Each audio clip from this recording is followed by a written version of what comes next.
ಲೋಕಸಭೆಯಲ್ಲಿ smoke bomb ದಾಳಿ ಪ್ರಕರಣಕ್ಕೆ ಸಂಬಂಧಪಟ್ಟ ಹಾಗೆ ಪ್ರಧಾನಿ ಮೋದಿ ಮೌನ ಮುರಿದಿದ್ದಾರೆ.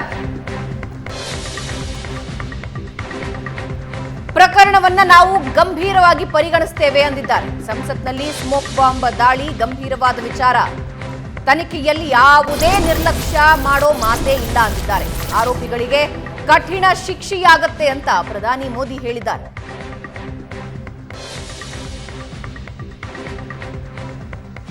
ಸಂಸತ್ ದಾಳಿ ಅತ್ಯಂತ ಗಂಭೀರವಾದ ಪ್ರಕರಣವಾಗಿದ್ದು ಅಷ್ಟೇ ಆತಂಕಕಾರಿ ಘಟನೆಯಾಗಿದೆ.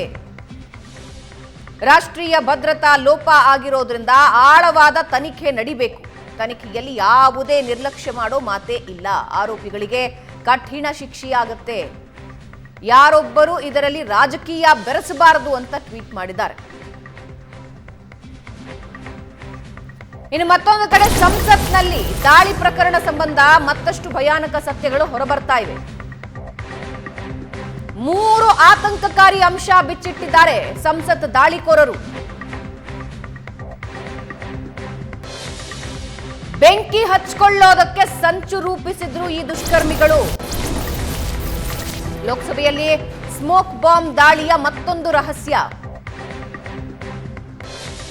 ಹೊಗೆ ಬಾಂಬ್ ಸಿಡಿಸಿದ ಆರೋಪಿಗಳು ಸ್ಫೋಟಕ ಮಾಹಿತಿ ಹೊರಹಾಕ್ತಾ ಇದ್ದಾರೆ. ಸಂಸತ್ ಒಳಗೆ ಹೋದಾಗ 3 ಸಂಚು ಮಾಡಬೇಕು ಅಂತ ಪ್ಲಾನ್ ಮಾಡಿಕೊಂಡಿದ್ರು. ಸಂಸತ್ತಿನಲ್ಲಿ ದಾಳಿ ಮರು ಸೃಷ್ಟಿ ಮಾಡೋದಕ್ಕೆ ಪೊಲೀಸರು ನಿರ್ಧಾರ ತಗೊಂಡಿದ್ದಾರೆ. ದೆಹಲಿ ಪೊಲೀಸರು ಸಂಸತ್ ಸಚಿವಾಲಯದ ಅನುಮತಿ ಕೇಳೋ ಸಾಧ್ಯತೆ ಇದೆ. ಇಲ್ಲಿವರೆಗೆ 7 ಆರೋಪಿಗಳನ್ನ ಹಾಕಿ ಬಂಧಿಸಿದೆ. ಹಾಗಾದ್ರೆ ಆ 3 ಸಂಚುಗಳು ಏನೇನಾಗಿದ್ವು ಅನ್ನೋದನ್ನ ನೋಡ್ತಾ ಹೋಗೋದಾದ್ರೆ, ಸಂಸತ್ ಕಟ್ಟಡದ ಒಳಗೆ ಹೋಗಿ ಮೈ ಮೇಲೆ ಬೆಂಕಿ ಹಚ್ಕೊಳ್ಳೋದು. ಆದ್ರೆ ಈ ಪ್ಲಾನ್ ಯಾಕೆ ಫ್ಲಾಪ್ ಆಯ್ತು ಅಂದ್ರೆ, ಅಗ್ನಿ ನಿರೋಧಕ ಜೆಲ್ ಸಿಗದ ಕಾರಣ. ಅದನ್ನ ಹಚ್ಕೊಂಡ್ರೆ ಬೆಂಕಿ ಮೈಗೆ ತಾಗಲ್ಲ. ಅದು ಸಿಗಲಿಲ್ಲ ಅನ್ನೋ ಕಾರಣಕ್ಕೆ ಆ ಪ್ಲಾನ್ ಕೈ ಬಿಟ್ರು. ಇನ್ನು ಸಂಸತ್ತಿನ ಒಳಗೆ ನುಗ್ಗಿ ಹೊಗೆ ಬಾಂಬ್ ಹಾಕೋದು, ಡಿಟೆಕ್ಟರ್ ಪರಿಶೀಲನೆ ವೇಳೆ ಸಿಕ್ಕಿ ಬೀಳ್ತೀವಿ ಅಂತ ಕೈ ಬಿಟ್ಟಿದ್ರು.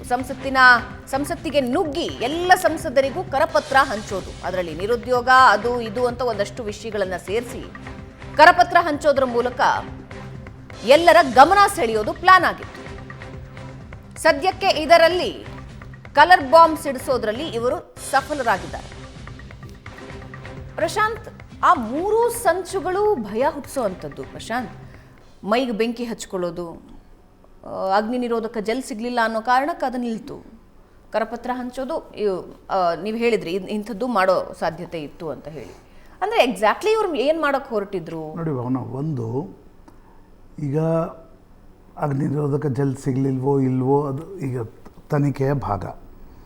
ಅವರೇನಾದರೂ ಒಂದು ವೇಳೆ ಜಸ್ಟ್ ಇಮ್ಯಾಜಿನ್, ಪ್ರಧಾನಮಂತ್ರಿ ನರೇಂದ್ರ ಮೋದಿ, ಅಮಿತ್ ಶಾ, ಸೋನಿಯಾ ಗಾಂಧಿ ಇವರೆಲ್ಲರೂ ಕುಳಿತಿರ್ತಕ್ಕಂಥ ಜಾಗದವರೆಗೆ ತಲುಪಿ ಸ್ಮೋಕ್ ಬಾಂಬನ್ನು ಏನಾದರೂ ಸಿಡಿಸಿದರೆ, ಒಂದು ಯಾವ ರೀತಿಯ, ಈಗಲೇ ನಾವು ವಲ್ನರೇಬಲ್, ನಮ್ಮ ಪಾರ್ಲಿಮೆಂಟ್ ವಲ್ನರೇಬಲ್ ಅಂತಕ್ಕಂಥ ಮೆಸೇಜ್ ಹೋಗಿದೆ. ಆಗ ಅದೇನಾದರೂ ನಮ್ಮ ನಾಯಕರುಗಳು, ಅಂದರೆ ಎಲ್ಲ ಪಕ್ಷದ ನಾಯಕರು ಕುಳಿತಾಗ ಸದನ ನಡೆದಿರ್ತಕ್ಕಂಥ ಸಂದರ್ಭದಲ್ಲಿ ಬಂದು ಇಬ್ಬರೂ ಎಲ್ಲಿಂದಲೂ ಸ್ಮೋಕ್ ಬಾಂಬ್ ಸಿಡಿಸಿದ್ರೆ ಒಂದು ಅಪ್ರಾತಪ್ರಿಯ ವಾತಾವರಣ ನಿರ್ಮಾಣ ಆಗ್ತಿತ್ತು. ಅಷ್ಟೇ ಅಲ್ಲ, ಇನ್ನೊಂದಿಷ್ಟು ಕಳವಳಕ್ಕೆ, ಆತಂಕಕ್ಕೆ ಕಾರಣವಾಗ್ತಿರ್ತಕ್ಕಂಥ ಒಂದು ಘಟನೆ ನಡೆಯುವ ಸಾಧ್ಯತೆಗಳಿದ್ವು. ಒಂದು ವೇಳೆ ಪ್ರಧಾನಮಂತ್ರಿ ನರೇಂದ್ರ ಮೋದಿ, ಅಮಿತ್ ಶಾ, ಸೋನಿಯಾ ಗಾಂಧಿ ಅವರು ಕುಳಿತಿರ್ತಕ್ಕಂಥ ಜಾಗಕ್ಕೆ ಬಂದು ಸ್ಮೋಕ್ ಬಾಂಬ್ ಬಾರಿಸಿದ್ದಾರೆ. ನೋಡಿ, ಹಿಂದೆ 2001ರ ಬ್ಲಾಸ್ಟ್ನಲ್ಲಿ 5 ಉಗ್ರರು ಏನು ಬಂದ್ರಲ್ಲ, ಲಷ್ಕರ್ ಎ ತೊಯ್ಬಾ ಮತ್ತು ಹಿಜ್ಬುಲ್ ಮುಜಾಹಿದ್ದೀನ್ನಿಂದ, ಅವರ ಉದ್ದೇಶವೇ ಆಗಿತ್ತು ಒಳಗಡೆ ಇರ್ತಕ್ಕಂಥ ಎಲ್ಲರನ್ನ ಸಂಸದರಲ್ಲಿ ಹಿರಿಯ ನಾಯಕರನ್ನು ಮುಗಿಸ್ಬಿಡೋದು. ಅಂದರೆ ಒಂದು ಗ್ರೂಪ್ ಆಫ್ ಲೀಡರ್ಸ್, ಏನು ಪೊಲಿಟಿಕಲ್ ಲೀಡರ್ಸ್ ಎಲ್ಲ ಪಾರ್ಟಿಯಿಂದ ಬರ್ತಾರೆ, ಅವರನ್ನ ಗುಂಡು ಹಾಕೋದು ಅಂತಕ್ಕಂಥ ಉದ್ದೇಶದಿಂದ ಬಂದಿದ್ದರು. ಅದು ಸಫಲ ಆಗಲಿಲ್ಲ. ಇವರು ಕೂಡ ಬಂದಿದ್ದು ಸ್ಮೋಕ್ಗಳನ್ನು ಎಸೆದ್ರೆ ಒಂದು ರೀತಿಯಾಗಿ ಎಷ್ಟು ನಿಮ್ಮದು ಸಾಫ್ಟ್ ಸ್ಟೇಟ್ ಇದೆ ಅಂತಕ್ಕಂಥ ಮೆಸೇಜ್ ಇಡೀ ವಿಶ್ವಕ್ಕೂ ಕೂಡ ಹೋಗುತ್ತೆ.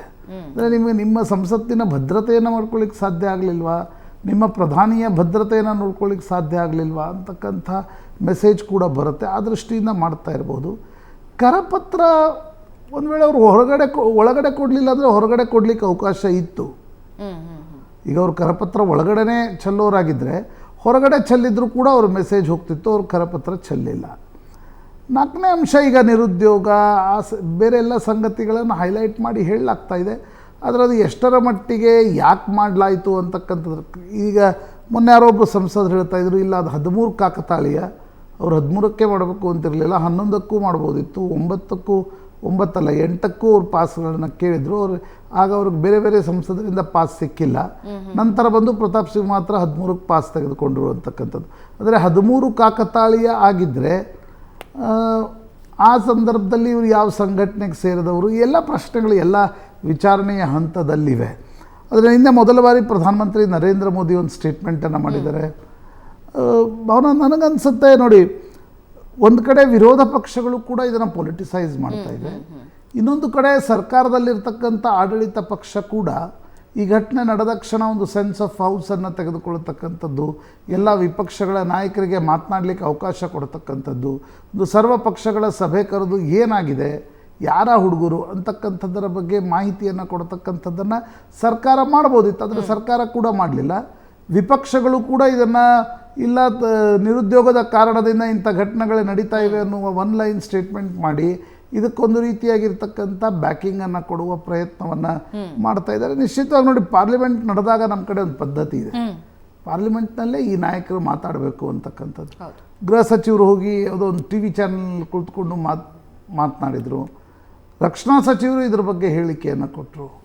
ಒಂದು ಕಡೆ ಸರ್ಕಾರ ಮತ್ತು ವಿಪಕ್ಷಗಳು ಇಂಥ ವಿಷಯಗಳಲ್ಲಿ ಕನ್ಸೆನ್ಸಸ್ಗೆ ಬರುವ ಅವಶ್ಯಕತೆ ಇದೆ.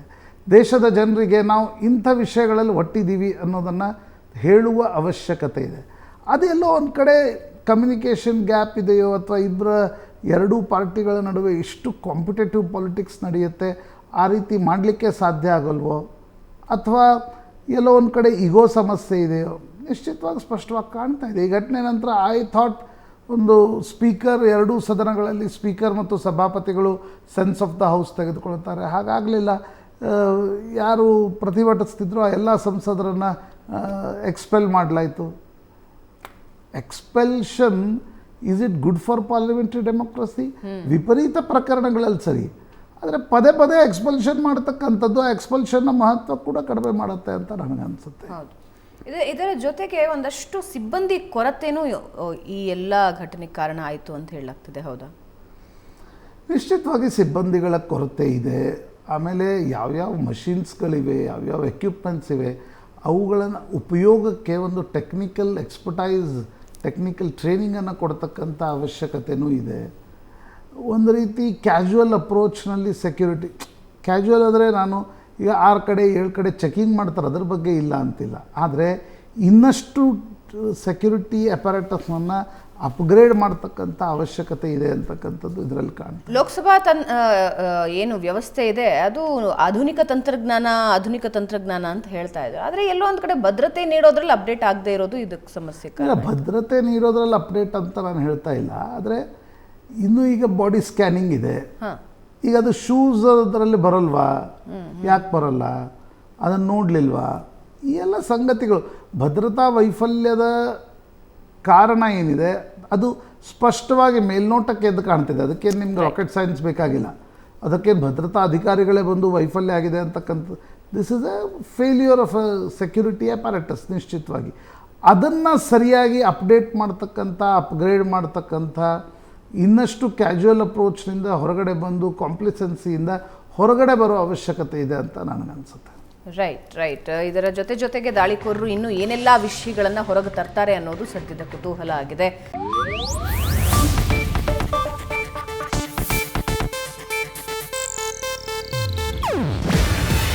ಇದು ಏಷ್ಯಾನೆಟ್ ನ್ಯೂಸ್ ನೆಟ್ವರ್ಕ್ ಪ್ರಸ್ತುತಿ.